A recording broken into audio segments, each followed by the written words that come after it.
Hi, this is Patrick Brew, life design educator for student athletes at Johns Hopkins University. Hi, this is April Patty, and I'm the life design educator for humanities students in the Krieger School of Arts and Sciences. Thank you so much for joining us here today to talk a little bit about Handshake. Could you start by just telling us what is Handshake? So Handshake is a platform that all of the Johns Hopkins University schools use, whether you're a student at Homewood or at Cary or at SAIS. It is your first stop for information on internships, jobs, resources, upcoming events, meetings with office hours with our life design educators, and connecting with employers. April, what's the best way for Hopkins students to start using it right now?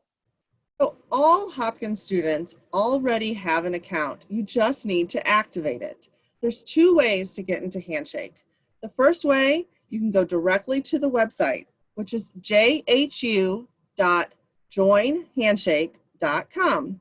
The other way is to go to the Life Design Lab website and click the button that says Join Handshake.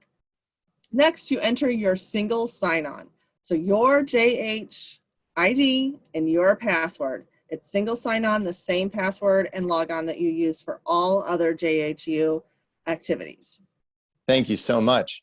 So, April, once you get signed up, what should you do next? The first really important thing to do is to complete your profile. So completing your profile means uploading at least one work experience. That could be anything from an internship, volunteer work, something you did in high school, even if you're a first-year student or don't have much experience here on campus. The second part of that is to upload skills.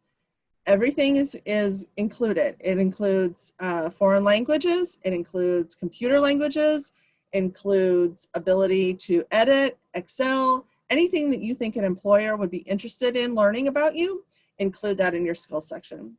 The next section in completing your profile is your organizations that you belong to. The employers really want to know what you do on campus and what you're passionate about. So put in the organizations that you belong to and what you do on campus, and that really counts.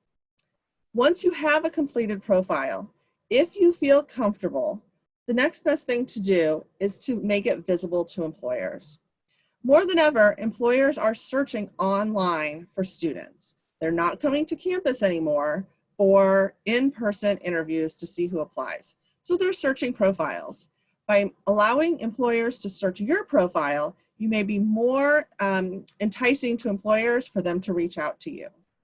Thank you so much, April. I appreciate you taking some time to talk to us about Handshake today.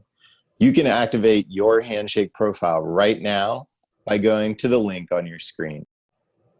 Thanks, Patrick.